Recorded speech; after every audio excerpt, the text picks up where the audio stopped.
Imagine this.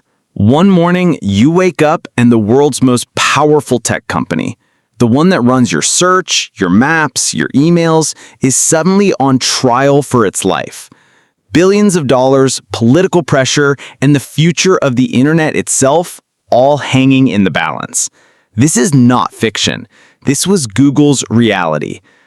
To understand the battle, we need to rewind. In 1998, two Stanford students, Larry Page and Sergey Brin, built a search engine in a garage. It wasn't the first. Yahoo, AltaVista, and Ask Jeeves already existed, but Google was different. It ranked websites not just by keywords, but by relevance. The results were cleaner, faster, and smarter. By the mid-2000s, to Google had become a verb.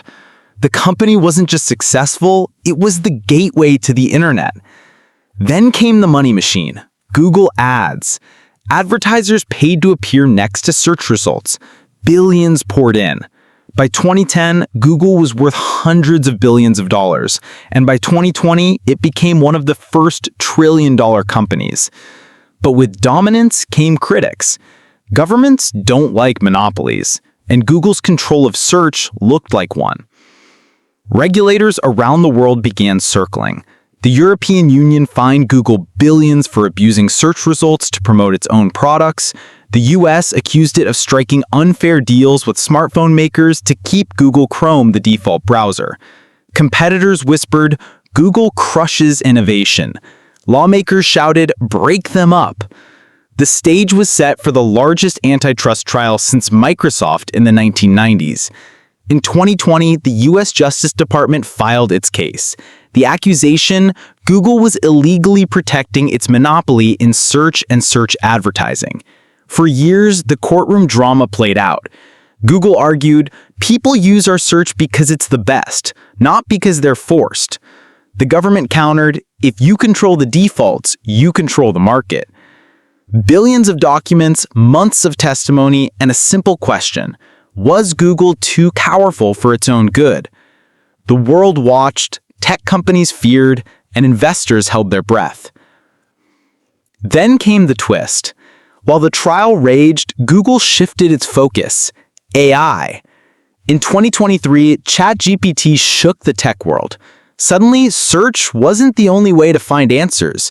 Google responded with Bard, later Gemini, pouring billions into artificial intelligence to redefine the future of search. So while regulators attacked Google's past, Google was already building its future. By the time the verdict came in 2025, the company had taken hits, but it wasn't broken. The judge ruled, yes, Google abused its dominance. Yes, it would need to change its contracts and loosen its grip. But no, Google would not be broken apart. The company paid fines, it faced new restrictions, but the search giant walked out alive. So how did Google survive its biggest antitrust battle? Not by avoiding mistakes, but by adapting. By investing in new technology, pivoting when it mattered, and staying too valuable to kill. And that's the lesson. In business, survival doesn't always mean winning every fight. Sometimes it means outlasting the storm.